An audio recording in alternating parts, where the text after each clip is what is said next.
Good morning, Rabbi Isai. Beautiful job. Unbelievable. Rabbi Isai, I feel bad. We have to do a gadata now. The Olam likes lumdus. They don't want a gadata. But, that's how Daf Yomi is. Sometimes you get a daf of a gadata, sometimes you have lumdus, sometimes you have both. Says the Gemara, last line of Daf Teiches, Amud Beis, Chap Arayin, Daf Chap Arayin. Shalom Arova. B'schar Shomar Avram Avinu. So yesterday we had in the schar that Avram Avinu said the two words offer ve'efer. So Klal Yisrael has two mitzvahs of efer of the paraduma and the offer of the saita. But we explained that these are two mitzvahs that Klal Yisrael enjoys and benefits in this world. You become tar through a paraduma, and that's great. It helps you.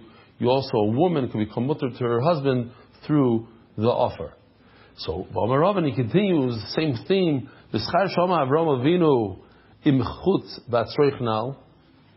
I will not benefit from the Zdoimis. I beat them in the war. I could take the loot, but I'm not taking even a shoelace.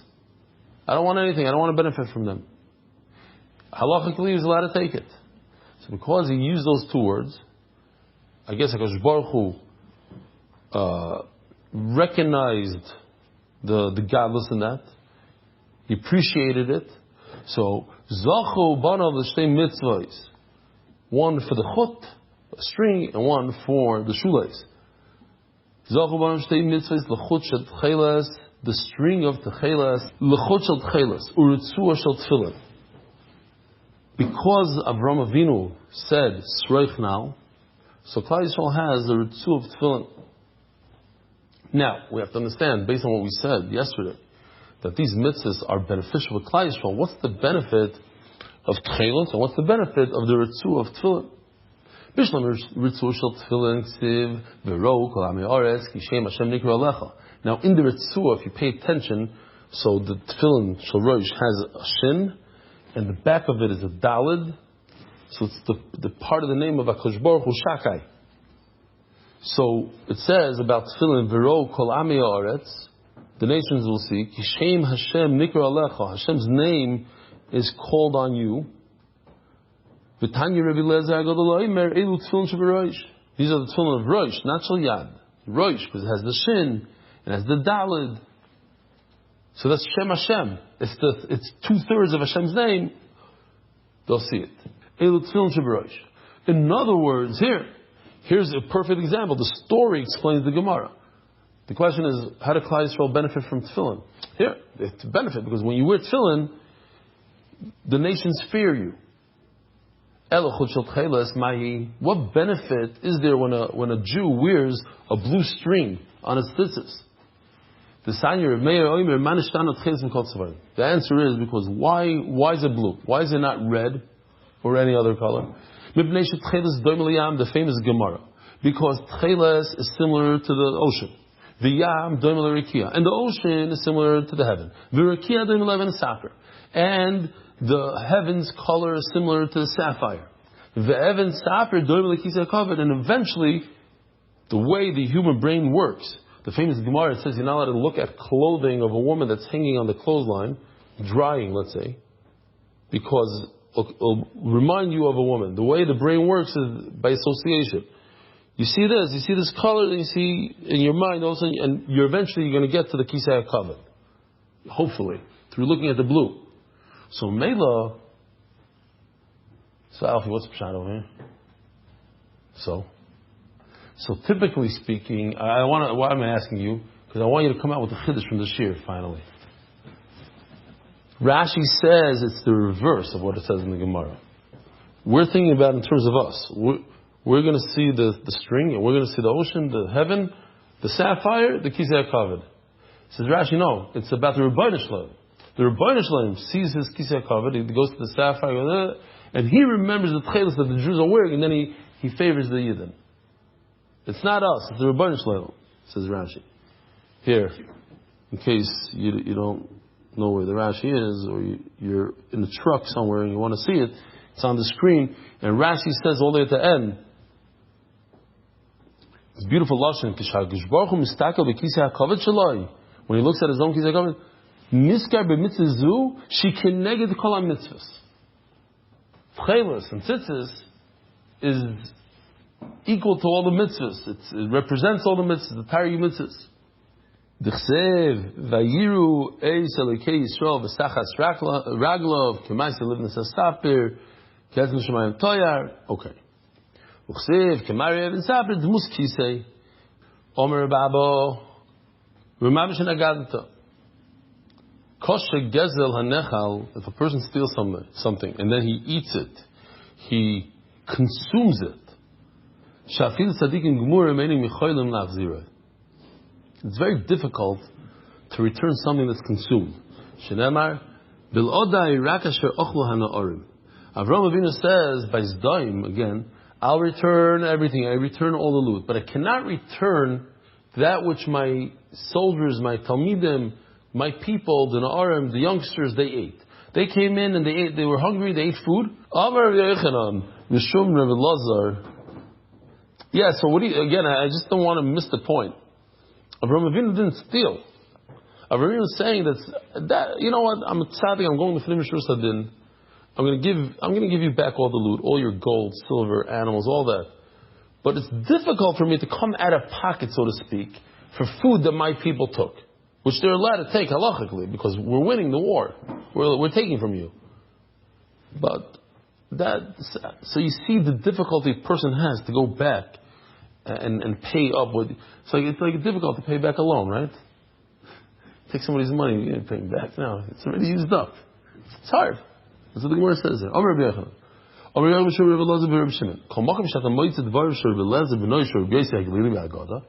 When you're in this Agadata and you hear his words, Aseyos necha kafarkeses. Oh, what's a farkeses? Here we have an farkeses. It's a hopper. So you put a lot of wheat on the top, and it's a funnel. It funnels down to the bottom pipe. You see, it becomes very, very narrow. So what does that have to do with a human being? Here, make your ears large so the Torah goes in, goes straight in, and it becomes narrow on the bottom, so it goes right into the head, into the brain. The famous pasuk, Hashem says, don't think that I love you because you're such a huge nation. You're like the Chinese, you have 1 billion people, and that's why I chose you. Fakert. You are the least, you're the smallest nation. Even to this day, we're so tiny. Says the Gemara, listen to this. It's not as you think, that Hashem loves us because we are, even though we are very few. He has an upshat. I love you, I want you. Even when I bestow upon you greatness, you make yourself small. You act ba'anava, and that's why I love you so much. So memela, the word. Look at this word over here. Ki atem ha'ma'at. You are the few. No, you are the small. You are the anavim. Ma'at means you belittle yourself. You made yourself small. That's the pshat of ma'at. Because otherwise, it doesn't make sense. HaKadosh Baruch Hu cares about numbers. He cares about 1 million versus 10 million. No. He cares about anava. That's what he cares. Nosati gdula Avram. Did I read it all? For instance, Nosati gdula Avram. I gave Avram everything. Like we saw yesterday. What am I? I'm ash and dirt. LeMoshe v'Aaron, he gave Moshe and Aaron Amru v'nachnu ma. What are we? So what's less? Ofer v'Efer or ma? Huh? What's less? What do you think? Anybody? Ma. Ma. Because ma is not even ashes. Ashes and dirt you could cover a blood of a behemoth with. What's ma? Ma is nothing. LeDavid Amar v'noichi toilas v'lo ish. I'm a worm. But the nations are different. Whoever I gave greatness, he took it and used it against me, says Hashem. Let's go to war against Hashem. Let's build a city. The Paro, and he gave Gdula to Paro. So what did Paro do? Omar, Paro said, Mi Hashem, Asher Eshma B'koiloi. Who's this Hashem that I should listen to? The Sancherev, I gave power to Sancherev. Omar, what did he say? Mi B'chol Elikei HaRotzois, Ki Yatzal Hashem Es Yerushalayim Yodi. You think Hashem is going to be able to save Yerushalayim from my hands? He's going to war with Hashem. Omar, Ela Abba Masayov. I'll go up there. And what? It's a lotion of. I'll go up there and I'll to spite Hashem. Lechiram melech tsar. What did Chiram do? Omar Moshe velikim yeshafti b'lev yamin. He went there. He had a place. He had an island, Hamish's island home, and he built a 7-story structure. And he sat on top of it. Here we have a picture. Hiram, he went up there and he says, I'm going to sit up there and be like Hashem. Sit on the 7th floor. He thought he was a big chacham. Today we have 110 floors or whatever more.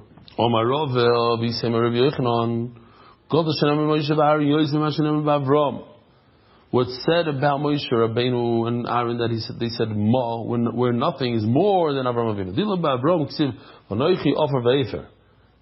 I'm just thinking out loud. We said that because Avraham Avinu said those 2 words, off of Efer, Hashem gave us 2 mitzvahs. And if he would have said Ma, what could Hashem give us for Ma? Ma is nothing. What mitzvah do you have for nothing?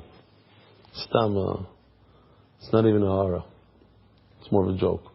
Not a joke. I don't know what the answer is. But okay. So it's more, it's bigger galus, it's more of anova. Rabbi say, everybody knows this, but to repeat, it's not the pshat that Moshe Rabbeinu was like a high school student that's trying to be an anov, and he walks around like this, he's an anov. Moshe Rabbeinu knew exactly who he was. The anova doesn't mean that you think that you're nothing. He's not a ma. He knows that he's the greatest in class. He knows he's the biggest Navi. He knows he's the biggest Balkishrin, and he remembers the most, and he's the smartest, and everything. Afal Piken, he realizes that he's not better than another human being. That he's not greater. He doesn't think of himself as wow. But it doesn't mean that he doesn't know his milos. Of course, he knows why he is. What makes him bigger doesn't mean that he's more important to Hashem. What are we? You should know that the world today is because in Aaron and Moshe's schus. They said, what are we? In Eoiv it says, Toile Eretz al Blima. What does the word Blima mean? Beli ma. Without ma. That the world is hanging because of Moshe and Aaron. Listen to this. This is beautiful. Why does the world exist?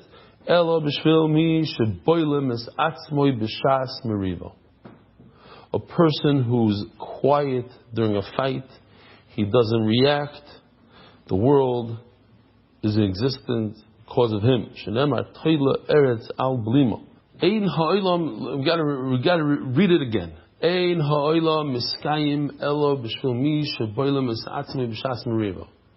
The world exists for people that control themselves during a fight and don't react. Shenemar, toila eretz al blimo.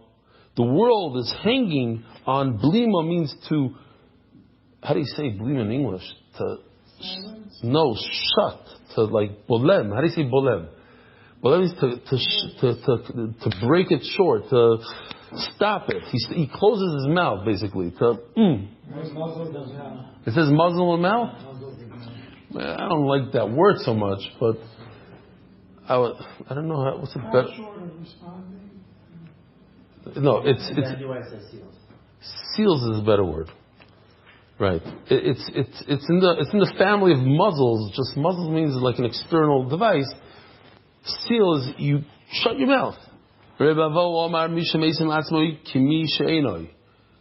Zablima is referring to somebody who acts ba'anava shenemar umitachas zrois oilam. That the hands, so to speak, that hold the world are mitachas. It's what's below your feet, that you treat yourself like dirt. Omar Rabbi Yitzchak by the Chsiv ha'umnam elam tzedek t'daberu. We're going to focus on the word ha'umnam. Elam tzedek t'daberu. Meisharim tishputu b'nei adam. Ma'u nazar shel adam b'adam hazeh. What's a person's avodah they like to say? What's the avodah here? You ever heard them saying? What's the avodah in your guitar?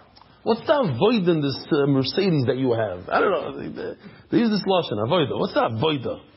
So what's your avodah in this world?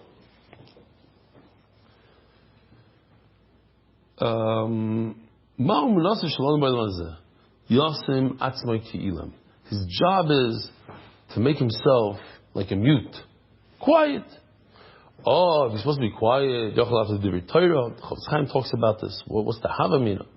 But I would think, listen, Hashem wants you to be quieter than your nature.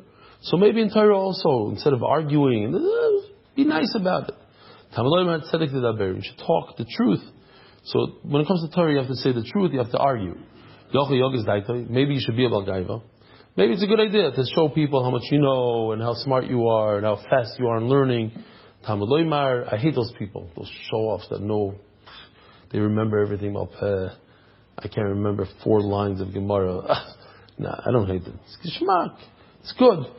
The guys in our call, I encourage them to show people because there's a lot of chazarah, a lot of this. You go straight. Don't be about gaiva. Don't show off.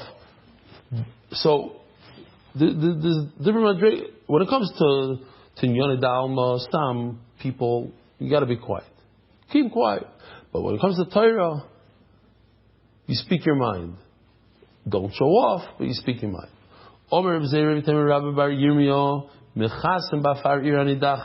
Beautiful halacha. You have over here afar with an ayin means dirt. But the Gemara over here means the ashes. What's Ir Hanidachas? Beautiful video. Another nice video that we have here. Ir Hanidachas is a city that most of the people, most of the inhabitants of the city do or perform Avodah Zarah. So the halacha is you have to kill them all by sword, saif, and everything in the city, you can't benefit from anything, you have to burn it all. Now, they catch a deer. Be'ezer Hashem, I'm going to see one of those in the Yellowstone. They say they have beautiful antelopes there with the big, giant antlers. Now there's blood. Can you use the ashes of the Ir Hanidachas? Yes, shmak. They made this video just for the sugya. Kind of mitzvah. What, they use their helmets to fill it up? Oh. Mechasim bafar Ir Hanidachas, you're allowed to use the ashes. Now, what's the problem? Aren't the ashes also bahana? You're not allowed to benefit from anything. We're not talking about the ashes with the aleph. We're talking about the dirt with the ayin, lafar, ofra, afro. What can't you benefit?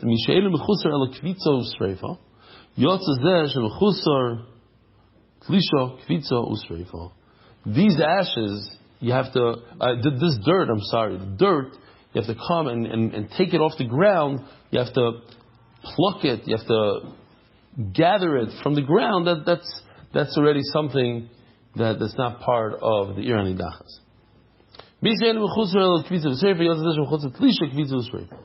Rava has another answer. Why could you use the ashes of Ir Hanidachas?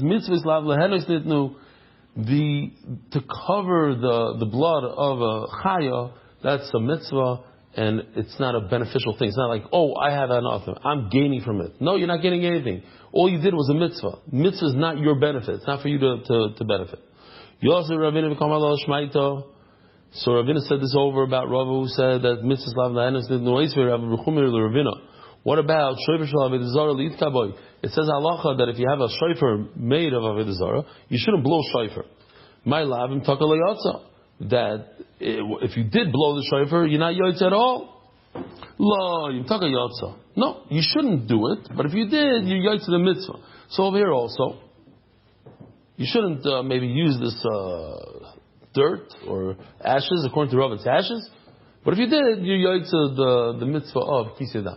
Now, it just happens to be that in Yonah D'Yoma, it's almost Rosh Hashanah, so there's a shaila if you're allowed to use a shofar of, let's say, the Muslims use their animals, they shech them, and they towards Mecca or whatever. Does the shofar have a Shem Avodah Zarah? It's a whole niday. Some people are makpid only to use shofars from Argentina, etc. Says the Gemara, lulav shel Avodah Zarah lo yita. The lulav that somebody worshipped Avodah Zarah, you shouldn't shake it. My love, im natal yatsa. And if you did shake it, you're not yatsa the mitzvah. La im natal yatsa, you are yatsa. Just don't use it. It's not a good thing. More very nice try. Vatanya taka lo yatsa, natal yatsa. It says you're telling me that if you blow the shofar of Avodah Zarah, you are yatsa. It says mufurish, you're not yatsa. You said that if you shake your lulav of Avodah Zarah, you are yatsa. You shouldn't do it, but you are yatsa. It says mufurish, you shouldn't do it. You're not yatsa at all. You're right. Hasam, that's Testament Beis, Shiur Bina. When it comes to shofar, what's here? If one halacha you learned today, something maybe you didn't know, does a shofar have a shiur? Does it have to be a certain length? Very good. The length is enough that it pokes out from both sides of your hand when you hold it. So it's a little bit more than a tefach. It's kind of like a tefach. A little bit more. A little bit from this side, a little bit from that side. What about a lulav? A lulav should be 4 tefachim. 3 tefachim for the adasim and aravas, and 1 more tefach for the shaking of the lulav. So, since the Irani dachas, you have to burn everything. So there's a concept called katusei mechtashu, right? The shear is missing. Your 4 tefachim is actually not 4 tefachim anymore. So say the same thing by the dirt. Say that the dirt is missing a shear. No, the opposite. We want it to be chopped up thinner and better. So it's good for it to be chopped up.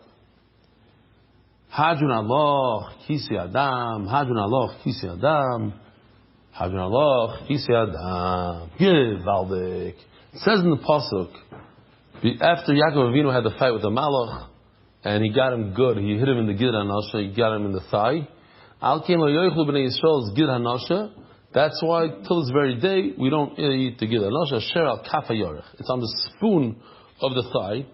In other words, where there's a nice piece of meat. Till this very day we don't eat the gid hanasha. Ki noga, ki the malach noga b'kaf yorech Yaakov. That's where he hit him the gid hanasha. So it says the Mishnah gid hanasha noyeg. So what is the gid hanasha? Let's just show you at least one picture or two. It's a sinew that runs down those yellow guys. Now they're blue. The yellow are there's a chiton and a pnimi, so we'll see in a second. There's the right and the left, which Reb Yudah says it's only on the right. And here there's the gida pnimi. The blue one is that's the Dairaisa. The Chitzon, some machlokes is exactly what the Chitzon is. There's the Teimanim versus the Ashkenazim, but the Chitzon is the Rabbanim. The Ashkenazim say it's higher up, the Teimanim say it's lower down.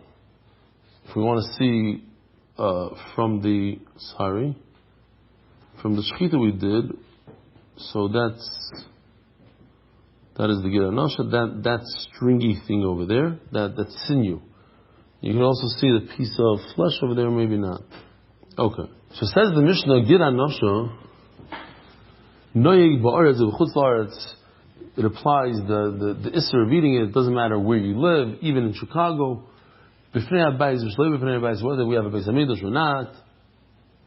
B'chulin u b'mukdashim, it doesn't matter if it's carbon or not a carbon. V'noyeg b'behema u b'chai. So this is a nice chiddush because the certain things that we just learned. We had chaylev, doesn't apply by a chaya. We had Kisei Adam, we just had very good. Kisei Adam doesn't apply by a behema, only by a chaya. But this halach of Gid Hanasha is by both behema and chaya. B'yerech she'imin u b'yerech she'ismail, on both sides of the animal. Ve'nenoyeg ba'if, and it does not apply in a bird, in a chicken. Mitnei she'ein le'kaf, he doesn't have that spoony, that piece of meat over there. He does have a Gid Hanasha, but he doesn't have the kaf. V'noig b'shlil. So this goes like Shitas Reb Meir in a ben pekua. We learned that a ben pekua, the fetus inside the mother, you don't have to shech. Reb Meir holds in the 9th month, you do have to shech that it's already as if it's born. And Memela, it has its own isser of Giranasha, even though it's in its mother's stomach. If you doimer, Einu Noyeh b'shalil ben pekua is mutar when you shech the mother. The chalboy mutar, so this is murdik. The fat of the ben pekua is mutar. The giranasha of the ben pekua is mutar. That's why there are those who say that the ben pekua is parev. You can eat it with milk. The meat of a ben pekua, because it's not there. You see, there's no chaylev, there's no giranasha. It's like it's its own little thing. The butchers are not believed to say, "Oh, we took out the giranasha." Why? Because it's a lot of work to take it out. It's not true. A butcher is believed. He's believed to say he took out the giranasha. He's also believed to say he took out all the fats. The fats are awesome. Says the Gemara, what's the chiddush? If I have an animal, think about it. I have an animal that has chaylev in it. I have an animal that has a giranasha in it. And now I went and I made it in an oila. So because I made it a carbon, that's why the isser is going to fly away? What happened to the isser of chaylev? What happened to the isser of giranasha? So why is the Mishnah telling me, even by a carbon, it's also? Of course it's also. Because I made it kaddish, that's why it should fly away. Perhaps you'll say a gid is tasty. In other words, it's like a piece of meat. It has flavor. You eat it. People eat sinews. Maybe the chiddush here is that even though it's already usher, this piece right over here, it has the isser beforehand. Today I'm going to add a second isser on top of it called eating a carbon. Now, usually I say ein isser chal al isser.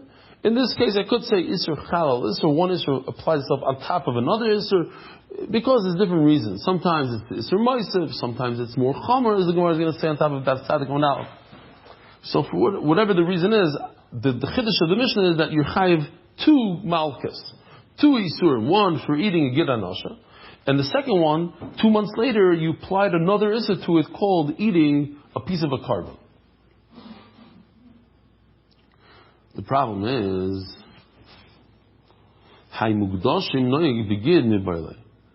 so the wording is wrong. You're trying to tell me that the hegdish applies itself on top of the gid. What you said is that the gid applies itself onto mugdashim. It's the opposite. No, you know what? It doesn't have any flavor at all. I'm trying to lower the trauma here. I don't want to talk about nois and tam. Nois and tam just literally means it gives flavor, it doesn't give flavor. A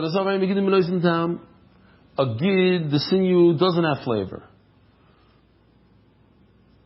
The chiddush is, you hear this? If you eat a piece of carbon, the gid of a carbon, that's what the Mishnah is telling me. That you're only over one. What's the isser? Gid anasha. But you're not over in eating a carbon. Why are you not over in eating a carbon? Because it's not edible. It doesn't have a flavor. If you eat a bone of a carbon, something that has zero flavor of a carbon, you're not a chayiv. It's a piece of wood. It's not a carbon. You're chayiv on the meat of a carbon. So now we're holding that the gid doesn't have flavor. After the Gemara, what? This Tana, our Tana of the Mishnah holds that a sinew doesn't have flavor? It does have flavor. How do I know? It says Mefurish. Well, it's not. It says in the Mishnah. If I take this video right over here, take this whole piece, and I put it in a pot. Yeah, I put it in a pot, I cook it. Am I over? So it depends. What do you guys think? Is there 60 times meat the amount of gid hanasha? Yeah, probably. So if there's 60 amount of meat more than the gid hanasha, you're not over. Because then it'll be bottled in 60. You won't have a time. But now, if it gives off flavor, if you could taste the sinew, in other words, it's less than 60 times the meat, not like in this picture. Haris Asura. No, but what do you see? That the Gid HaNasha gives off flavor. What are you telling me? Gid HaNasha doesn't have a flavor. Over here it says, depends. If it's less than 60 times the meat and it gives off flavor, you chayiv.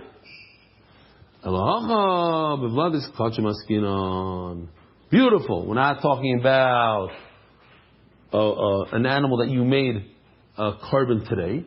We're talking about an animal that was a carbon from the moment it was created. How? It's the vlad, it's the fetus of a carbon. Shlamim. Because over noig b'shalil.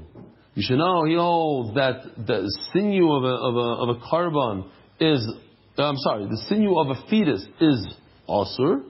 Because over v'lo is kachim. Two things he holds. First of all, you can make a carbon when it's in the mother's stomach, when as a fetus it becomes a carbon. Second of all, the isser of Gid HaNasha applies in a fetus. So what happened? The isser Gid HaNasha, the isser Gid, the isser Mukdashim, they were created simultaneously. When the fetus was created, so at that moment of creation, what's the word? Creation is not the good word. How do you say? In Hebrew, it's Yitzira. When the fetus was formed, at that moment, the Gid HaNasha was formed. It became us as Gid HaNasha, and also became a carbon. So, Mela what? Yechayiv on two averis. Yechayiv two malchus. Ask the Gemara, we're almost done. 2 more minutes. How could you be telling me that it's talking about a fetus? All of a sudden, at the end of the Mishnah, it says, like 5 lines from the end of the Mishnah. Smack in the middle of the Mishnah.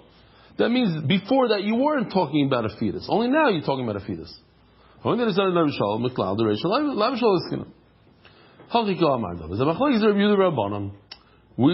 started off the Mishnah talking about a fetus. And you should know that it's a machlokes Reb Eli Rabbanan.